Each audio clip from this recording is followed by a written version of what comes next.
आज मेरो ममतामयी आमाको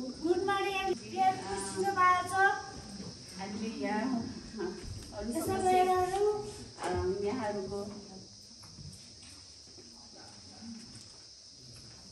उपस्थितिमा उहाँलाई हृदयदेखि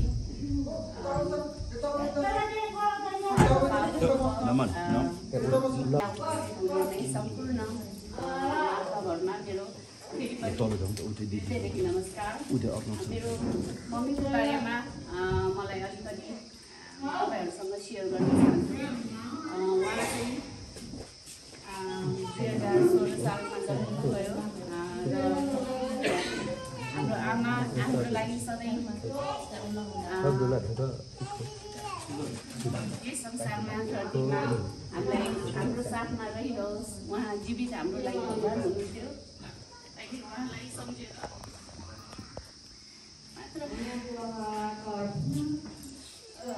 सम्झना उहाँको आशीर्वाद हामीसँग रहनेछ विश्वासका साथ हामी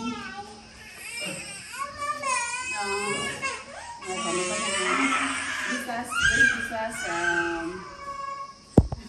साथ हामी यहाँहरूसम्म अलिकति भए पनि एक दिन भए पनि यहाँ आमा बुवा दिदीबहिनी जो अलिकति सहयोगका भागीदार हामी उहाँहरूलाई अलिकति भए पनि सहयोग गर्न सकिन्छ कि एक छाक भए पनि उहाँहरूलाई हामीले केही सहयोग गर्न सकिन्छ कि भनेर उहाँको पुण्यतिथिमा हामी यहाँ आयौँ। मेरो मम्मी पनि एकदमै दयालु र उहाँ चाहिँ एकदमै यस्तो डोनेसन दिने अनि यता अरू ठाउँमा भाग लिने त्यस्तोमा चाहिँ एकदमै सक्रिय हुनुहुन्थ्यो।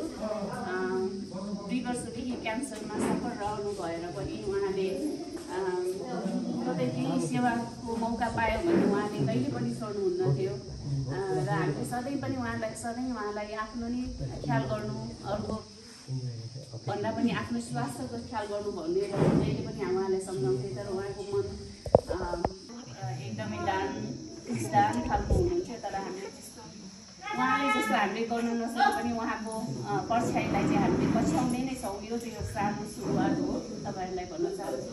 र हामीले त केही गर्न सकेनौँ, उहाँ तपाईँहरूले यत्रो काम गरिराख्नु भएको हामी त एकदमै कृतज्ञ छौँ तपाईँहरूको सेवाको लागि। र हामीले पनि केही सहयोग गर्न सक्छौँ भने भविष्यमा अवश्य पनि हामीले तपाईँहरूलाई कन्ट्याक्ट गर्नेछौँ। भगवान्ले हामी सबैलाई कल्याण गरौँ र हाम्रो मनलाई हाम्रो दान र सँगसँगै अरूलाई पनि आफू पनि बाँचौँ अघि भन्नुभयो जस्तै र अरूलाई पनि सहयोग गर्न सकौँ। भगवान्सँग यही कामना गर्दछु। धन्यवाद। धेरै धन्यवाद आदरणीय श्रीमती। त्यही भएर म देवी सुमी मानव कल्याण समाजको कर्तव्यको हिसाबले यसको अध्यक्ष, सेवाको हिसाबले यहाँको सेवा अभियन्ता, म आमा बुवा र छोराछोरीहरूकै सेवामा रहने गर्छु र अहिले पछिल्लो समय म भागवत वाचन गर्ने गर्छु। विशेष गरी धेरै पितृहरूको सम्झनामा चाहिँ गर्ने भागवतहरूमा चाहिँ म विशेष सक्रिय छु। किनभनेदेखि हामी जुन शोकमा हुन्छौँ, जुन पीडामा हुन्छौँ र जुन मान्छेले अनगिन्ती इच्छाहरू हुँदाहुँदै पनि आफन्तहरू गुमाउनु परिरहेको हुन्छ। पक्कै पनि यो सजिलो पल होइन, तर यतिखेर चाहिँ कथाहरू भजनहरूले चाहिँ मान्छेलाई मन शान्त गर्न धेरै मद्दत गर्दो रहेछ। जस्तो यहाँनिर हाम्रो 14 वर्षको छोराको चाहिँ फोटो छ यहाँनिर। ऊ 14 वर्षकै उमेरमा चाहिँ यो संसार छोडेको थियो अनि उहाँको परिवारले अस्ति भर्खरै एउटा भागवत गर्नुभयो अनि म त्यहाँ गएँ। त्यहाँ चाहिँ के पनि हुन्छ भनेदेखि हाम्रो मनको कुरा, आत्माको कुरा, परिवारको कुरा, आफन्तको कुरा, सम्बन्धका कुराहरू चाहिँ हुन्छन्, जसले चाहिँ त्यो परिवारलाई काउन्सेलिङ गर्दो रहेछ कि। भागवत चाहिँ एउटा काउन्सेलिङ पनि हो है। अहिले चाहिँ हामीले एकदम काउन्सेलिङलाई फरक तरिकाले लेख्यौँ, तर यो सबै कुरा चाहिँ हाम्रो शास्त्रबाट, संस्कारबाटै आएको रहेछ नि त। त्यही भएर यी कुराहरूमा चाहिँ म अलिक बढी सक्रिय छु। र अब पछिल्लो समय, अबको अगाडिको समय चाहिँ क्यानाडा, जापानहरूबाट पनि हाम्रो मानव कल्याण समाजको सेवालाई देखेर, यहाँको दुःख, यहाँको मेहनत देखेर चाहिँ उहाँहरूले तपाईँ आएर कथा गर्नुहोस्, भागवत गर्नुहोस् अनि हामी डोनेसनहरू पनि गर्छौँ। हामीले आफ्नो आफन्तको नाममा केही पुण्य गर्न पनि पायौँ अनि तपाईँको आश्रमलाई सेवा गर्न पनि पायौँ भनेर धेरै खुसी व्यक्त गर्नुहुन्छ र यो सेवाबाट म सन्तुष्ट पनि छु है। र अर्को कुरा चाहिँ हामीले सेवा गर्ने आमा बुवाहरू सडक पेटी, सार्वजनिक स्थलहरूमा, झाडीमा, नालीमा फोहोरको थुप्रोहरूमा अलपत्र बेवारिसी अवस्थामा खाना नाना र छाना नपर्न पाएर आफन्तबाट समाजबाट राज्यबाटै परित्यक्त भएर सडकमा आएका मान्छेहरूलाई हामीले उद्धार गरेर ल्याउने हो। र अहिले पछिल्लो समय उद्धार भएको 1-2 जना आमा बुवाहरू चाहिँ अलिक बढी एग्रेसिभ हुनुहुन्छ है। हजुरहरू उहाँहरूको छेउमा जाँदा चाहिँ अलिक ख्याल गर्नु होला हैन, किनभने म पनि उहाँहरूलाई छुन डराइरहेको छु नि त, किनभने उहाँ नयाँ हो, 1-2 दिन मात्र हो। उहाँको मानसिक अवस्था कस्तो छ भनेर थाहा पाउन हामीलाई 1 हप्ता लाग्छ। 1 हप्तासम्म त हामीले उहाँलाई कुनै पनि कुरामा जबरजस्ती गर्न मिल्दैन। जस्तो कहिलेकाहीँ यहाँ आएर झगडा गरेर उहाँले पिट्नु भए पनि थापिरहने हो हामीले हैन, हामीले केही पनि गर्न मिल्दैन। खाना लगेर अगाडि राखिदियो भने त्यो खानाको थालले नै हाम्रो टाउकोबाट खनाइदिनुहुन्छ कहिलेकाहीँ, त्यतिखेर पनि चुप्प लाएर बस्नुपर्छ हामी, किनभने उहाँहरूको मानसिक अवस्थाको कारण त्यस्तो भएको हो नि त। खासमा उहाँहरूको त सबै कुरा जानेको थिएन, उहाँहरूको दोष होइन, उहाँहरूको रोगको दोष हो। त्यो कारणले गर्दा एकदमै फरक परिस्थिति छ, यो संसारै अर्कै छ भन्छु म त। र अर्को एउटा कुरा चाहिँ मैले हजुरहरूलाई अनुरोध पनि गर्छु, हाम्रो जहाँबाट अघि मलाई रिसिभ गर्नुभयो त्यहाँबाट पूर्वपट्टि हेर्दाखेरि भित्तामा ठुलो पहेँलो घर आँगनमा मन्दिर छ। त्यहाँ हाम्रो अहिले 38 जना छोराछोरीहरू छन्। अब छोराछोरीहरूको कुरा गर्नुपर्दा सडकमा नै मानसिक अवस्थामा नरहँदा, यानि कि पुरै मेन्टल अवस्थामा रहँदा उनीहरू गर्भवती भए सडकमा नै। तर उनीहरूलाई म गर्भवती छु भनेर थाहा छैन। अनि हामीले उद्धार गरेर ल्यायौँ, छोराछोरीहरू जन्मिए, तर ती आमाहरूलाई अहिले पनि यी मेरो छोराछोरी भनेर थाहा छैन। अनि आमाहरूलाई हामी यी शाखाहरूमा राख्छौँ भने छोराछोरीलाई त्यहाँ राख्छौँ। धेरै साना साना बाबु नानीहरू हुनुहुन्छ, त्यही भएर पनि मैले त्यहाँ त्यति धेरै छोड्न मिल्दैन, म धेरै जस्तो त्यहाँ हुन्छु र बाहिर कथामा हुँदा यहाँहरू सबैजनालाई पनि मेरो अनुरोध छ, एकपटक हाम्रो बाल सेवा घरमा यानि कि छोराछोरीहरूकोमा पनि छोराछोरीलाई आशीर्वाद दिन त्यहाँ पनि आउनु होला। त्यहाँ आउँदा हजुरहरूलाई झन् आनन्द लाग्छ। किन थाहा छ? किनभने हजुरहरू यो उमेरमा आएर आमा गुमाउँदा त कति पीडा भइरहेछ भने उहाँहरूलाई देख्दा आफ्नो चित्त बुझ्छ, आफ्नो मन बुझ्छ। उनीहरूभन्दा त म भाग्यमानी रहेछु जस्तो लाग्छ नि त। त्यही भएर पनि हजुरहरू आउनु होला। र अब पछि हाम्रो बनेपामा महायज्ञ गर्नको लागि उहाँहरू प्लानिङ गर्दै हुनुहुन्छ, त्यो महायज्ञमा हजुरहरू पनि सरिक हुनु होला। मेरो अनुरोध, डेट फिक्स भएको छैन, हामी छिट्टै नै महायज्ञ गर्नेवाला छौँ मानव कल्याण समाजकै लागि। यति कुरा भन्दै म मन्तव्यमै अगाडि बढ्न चाहन्छु। र यहाँ स्वर्गीय चम्पादेवी मणिकर्णी श्रेष्ठज्यूको देवरहरू र आदरणीय रुबिन सुबिन र आदरणीय दिदीहरूको काकाहरू यहाँ उपस्थित हुनुहुन्छ। म उहाँहरूलाई पनि केही श्रद्धा सुमन शब्द राखिदिनु अनुरोध गर्दैछु। सबभन्दा पहिला आदरणीय हरिबहादुर श्रेष्ठज्यूलाई सम्पूर्णमा मेरो नमस्कार छ। आज यस मानव कल्याण समाजका अध्यक्ष देवी सुमी मानवज्यूलाई म हृदयदेखि आभार व्यक्त गर्छु, नमस्कार टक्राउन चाहन्छु। र त्यस्तै आज यो सुत्दा म यहाँ 2 पल्ट आउन मौका पाएँ। योभन्दा अगाडि झन्डै 25-30 दिन जति भयो हाम्रो हरिशरण दाईको धर्मपत्नी राजेश्वरीको 7औं दिनको पुण्य तिथिमा, यहाँ 7औं महिनाको पुण्य तिथिमा यहाँ त्यो जलदान भन्छ हाम्रो भाषाले होइन। अब त्यो दिनमा पनि यहाँ आएर यहाँ चाहिँ भोजन गराउने सिलसिलामा पनि म उपस्थित भइसकेका छौँ।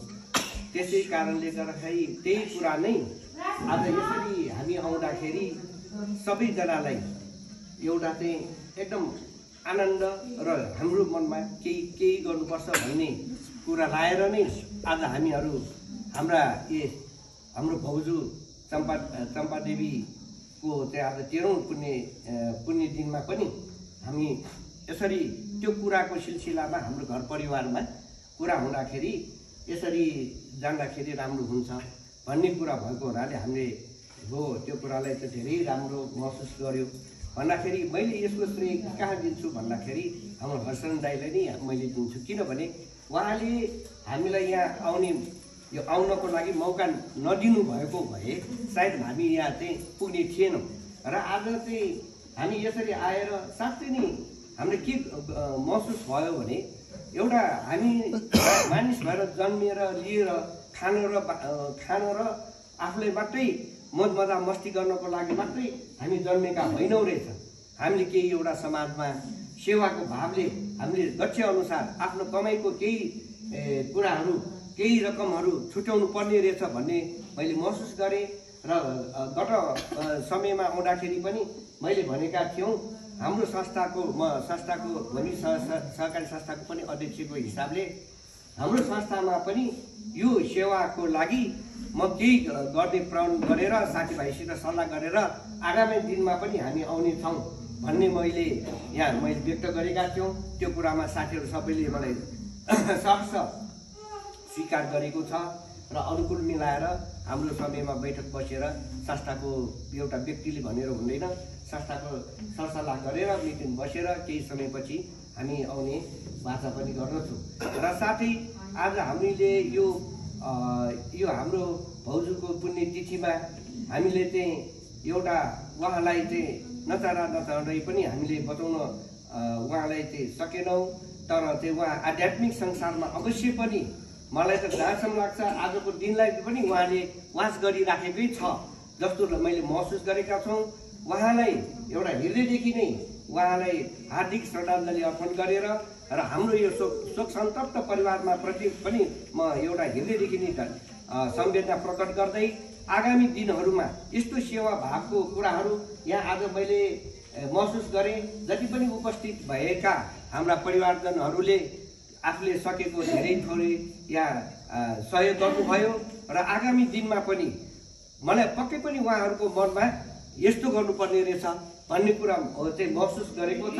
र यसै कारणले म आजको यो समयलाई मध्यनजर गरी धेरै म यो कुरा गर्न चाहन्न र आगामी दिनहरूमा पनि यस्तो विभिन्न किसिमको सेवा भावको कार्यक्रम गर्नुपर्छ भने यस्तो संस्थामा आएर हामीले केही गर्नुपर्छ भन्ने भावना सबैमा जागृत होस् र हामीले सहयोग गर्नुपर्छ।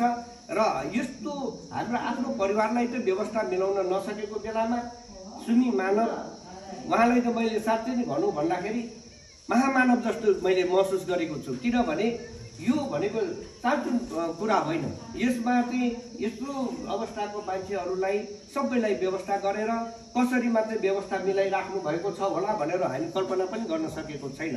त्यसैले यस्तो अवस्थामा हामीले सकेको सहयोग गरौँ। हामीले अब श्रद्धाले सकेको सबैको भावना आगामी दिनहरूमा होस्, हामी पनि आउने एउटा प्रयत्न गर्नेछु भन्ने म यहाँहरूलाई चाहिँ व्यक्त गर्दै मेरो सानो कुरा यहीँ टुङ्ग्याउँछु। धन्यवाद, नमस्कार। पनि आत्माले आफन्तसँग केही न केही अपेक्षा राखेको हुन्छ अरे, किन आत्मा त मर्दैन नि त होइन, त्यो आत्माले केही न केही अपेक्षा राखेको हुन्छ अरे।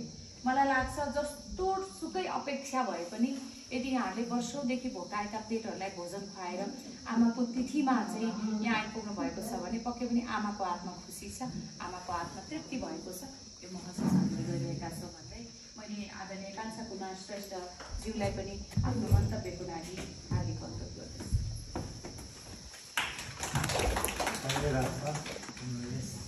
संस्थाका सञ्चालिका समितिले र सर्वप्रथम देशमा अग्रज युगप्रति हाम्रा युगका वर्तमान अध्यक्षज्यू सदस्यज्यू, त्यस्तै गरेर दाई आशीर्वाद शास्त्रीज्यू, यस्तै गरेर यहाँ दिदीहरू र हाम्रा भतिजाहरू र यहाँ भतिजीहरू सबै उपस्थित भएको छ। यसै गरेर यहाँ पनि सम्पूर्ण हाम्रो दाईहरू र दिदीहरू सबै बुहारीहरू हामी एउटा परिवारै हामी यहाँ आएका छौँ। यो परिवार सबै यहाँ सबैलाई हार्दिक कृतज्ञता जनाउन चाहन्छु।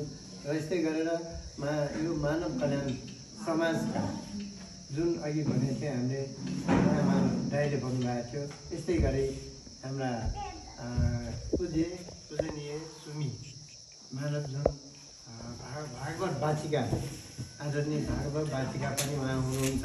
उहाँको भागवत हरेक ठाउँमा पशुपतिमा त्यसै गरेर हरेक क्षेत्रमा उहाँले सुनाउनु भएको छ। यसै गरेर हामीले योगबाट भनेमा यो भागवतलाई हामी अगाडि बढाउने कोसिस गरिरहेका छौँ।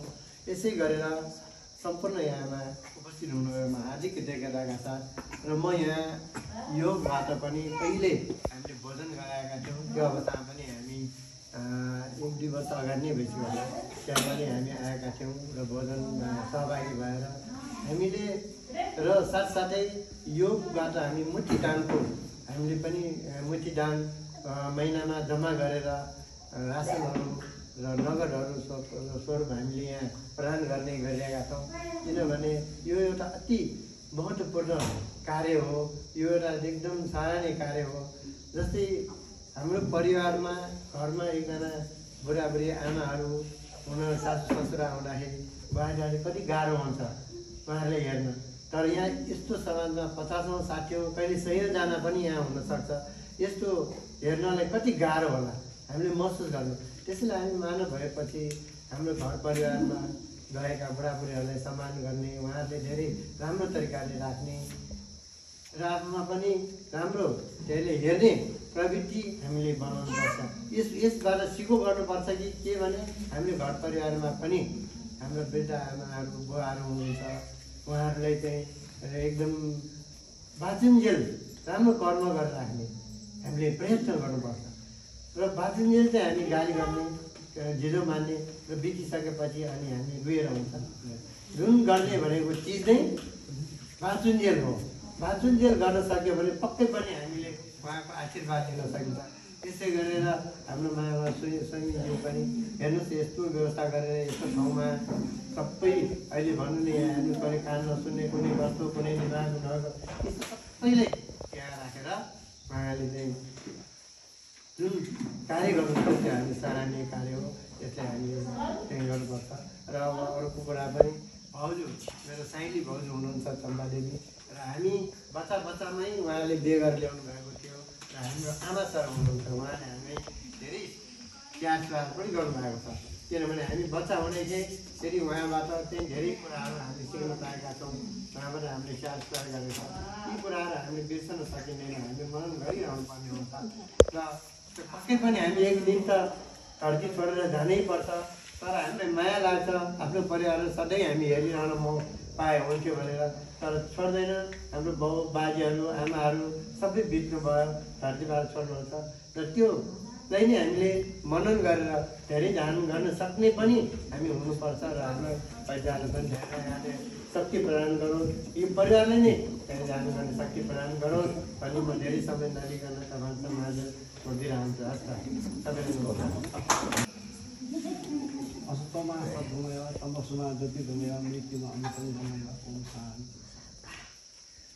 सर्वप्रथम त आजका यस मानव कल्याण समाजका अध्यक्ष श्री मानवज्यू र यहाँ उपस्थित रहनुभएका परिवार रुबिन, सुबिन, शुभ, सर्जुला, सोना र उपस्थित सम्पूर्ण कुरालाई हार्दिक नमस्कार छ। साथसाथै भूमि व्यवसायिक संस्थाका अध्यक्ष हरिबहादुर श्रेष्ठज्यू, भूमि व्यवसायका सचिव एवं पतञ्जलि समिति काभ्रेका सङ्गठन मन्त्री कान्छा कुमार श्रेष्ठज्यू, पूर्व महिला अध्यक्ष सञ्जना श्रेष्ठज्यू लगायत सम्पूर्णमा हार्दिक नमस्कार छ। आज हामी हाम्रा भाउजू, आदरणीय भाउजू चम्पादेवी मणिकर्मीको 13औँ पुण्यतिथिमा हामी आज सम्मान आएका छौँ। सर्वप्रथम त उहाँको स्वर्गवास बस्ने कामना गर्दछौँ। साथसाथै जुन चम्पादेवीको भाउजूको परिवारले जुन आज यहाँ आउने प्रतिबद्धता देखाउनु भयो, जुन हाम्रो अहिले अध्यक्षज्यूले भनिहाल्नुभयो, भोलिसकेका अध्यक्षज्यूले उहाँको परिवारबाट पनि हाम्रो एउटा अचम्म लाग्छ। हाम्रो एउटा घरमा बिरामी हुँदाखेरि त त्यो बिरामीले स्याहार्न कति गाह्रो छ। परिवार सबैमा चाहिँ एउटा चाहिँ कौतूहल उहाँलाई सबै दुःख भएको हुन्छ। र मैले भनिहालेँ, मेरो श्रीमतीको पनि 4 वर्ष अगाडिदेखि बिरामी भएर करिब 7 महिना अगाडि निधन भयो। त्यस्तै भाउजू पनि 2 वर्ष अगाडि बिरामी भयो। उहाँ बिरामी भएको खबर मैले डिजीमै पाएको थिएँ र श्रीमती उपचारमा म थिएँ। मलाई सुबिन भाइले फोन गरेको थियो, अङ्कल यसो के गर्नु, म आमालाई यस्तो भयो भने मैले दिदी भाउ उपचार राम्रो हुन्छ भनेको थिएँ। के मिलेर उहाँ चाहिँ गर्नु भएन र नेपाली उपचार गर्नु सुबिन ठिकै छ। राम्रो उपचार गर्दा गर्दै जुन परिवार सबैले लागेर धेरै उपचार गर्दा पनि सकिनु भयो। उहाँले हामीलाई चाहिँ छोडेर जानुभयो। उहाँको चाहिँ स्वर्गवास होस् भन्ने कामना गर्दछु। र साथसाथै जुन यहाँ उहाँका छोराहरू 101 सबै, एकजना रुबिन श्रेष्ठ जापान हुनुहुन्छ भनेदेखि, सुबिन श्रेष्ठ अस्ट्रेलिया हुनुहुन्छ, बुहारी अस्ट्रेलिया, अनि शुभ बहिनी शुभ चाहिँ अमेरिका हुनुहुन्छ भनेदेखि, माइली छोरी चाहिँ घरमा बसेर आमाको स्याहार गरिरहनु भएको छ भनेदेखि, कान्छी छोरी पनि अस्ट्रेलिया हुनुहुन्छ। उहाँहरूलाई म के भन्न चाहन्छु भनेदेखि जति पनि आमाको सेवाले तपाईँहरूले छोडेर जानुभएको छ माई सर्जुला श्रेष्ठको चाहिँ उहाँको चाहिँ ठुलो योगदान छ। किनभनेदेखि बिचरा हामी हेरिरहेको छौँ टोलमा, कहिले उहाँ बाहिर सामान किन्न जानुहुन्छ, कहिले आमाको सेवा गर्नुहुन्छ, कहिले हस्पिटल जानुहुन्छ, कहिले के गर्नुहुन्छ, हामीले हेरिरहेका छौँ। त्यो सर्जुला श्रेष्ठ योगदान निकै छ। तपाईँहरू 4 जनाले बाहिर पठाएर उहाँले एक्लैले चाहिँ आमाको सेवा गर्नुभएको छ। हामीले भन्नुपर्छ कि उहाँको चाहिँ उहाँले जुन गरेको सेवा अतुलनीय छ। त्यसकारण यहाँ सबैले ग्रहण गर्नु होला। अब हामी आमा छैन, बाउ छैन, आमा बाउ यहाँ सम्झेर हामीले सहयोग गरेर चाहिँ मैले बच्चा गराएका छु। म पनि टाइममा यहाँ आउने गरेको छु। अहिले हाम्रो संगठन मन्त्रीले भनिहाल्नु भएको छ, धेरै पालामा चाहिँ मैले यो गुठी धानको चाहिँ पहिला सुरुमै अन्जनाजीले राख्नुभएको हो, त्यसले बिचमा छोड्यो। बिचमा पछि फेरि निरन्तर मेरो मधेसी हुँदाखेरि मैले राखेका थियौँ र त्यसले चाहिँ अब फेरि बिचमा चाहिँ ब्रेक भएको छ। त्यसले चाहिँ हामी निरन्तर दिने प्रयास गर्नेछौँ। जुन हाम्रो चाहिँ अस्ति भदौमै हामीले त्यो बलमा एउटा चाहिँ सप्ताह गरेर यो मानव सेवा कल्याण समाजले सेवाले चाहिँ हामी चाहिँ सहयोग गर्ने भन्ने हामीले प्रतिबद्धता राखेका थियौँ। स्थानको अभाव भएर हामीले राखेका सकेका छैनौँ। अब निरन्तर हामी चाहिँ छलफलमै छौँ, कहाँ राख्ने के गर्ने भन्ने हामी छलफलमै छौँ। त्यो टुङ्गो लागि हामीले 7 दिनको लागि हामी चाहिँ उहाँ सुमी मानव बहिनीले चाहिँ उहाँले चाहिँ भागवत गर्नुहुनेछ। यहाँ त्यो कारणले आफ्नो सहयोग गर्दछु र जुनै पनि हामी मानव भएपछि हामी खानलाई र उमन्त्रणीय होइनौँ। समाजमा के रहेको फेरि सहयोग गर्नुपर्छ। जुन अघि सुमिमाले भनिहाल्नु उहाँको काभ्रेमा बाबुको संस्था छ, यहाँ ज्येष्ठ नागरिकको समस्या भयो, नैनचोकमा बाल कल्याण छ, त्यस्तै अब पशुपतिमा छ, मानकान छ भने दाङमा छ, निजगढमा छ। सबैतिर उहाँ चाहिँ भ्याउनु भएको छ। उहाँले यस्तै गरी व्यवस्था गर्नुभएको छ। अब मैले भनिहालेँ जुन हाम्रो एउटा आमा बुबा बिरामी त सेवा गर्नु पनि गएको छ भनेदेखि उहाँले यत्रो सबैले सेवा गर्ने र उहाँले म्यानेजमेन्ट गर्नुभएको छ। उहाँको ठुलो चाहिँ योगदान रहेको छ। त्यसमा हामी सम्पूर्णले केही सहयोग गर्ने बाचा गरौँ र सहयोग गरौँ, सहयोगको भावना राखौँ भन्दै जुन अब चम्पादेवी मणिकर्मीको स्वर्गवास हुने कामना गर्दै र आजको यस कार्यक्रम समापन गरेर घोषणा गर्दै बिदा हुन्छु। धन्यवाद, नमस्कार। अब हामी सबैजना मिलेर आमा बुवालाई भोजन खुवाउनको लागि भान्सामा जाऊँ अनि त्यसपछि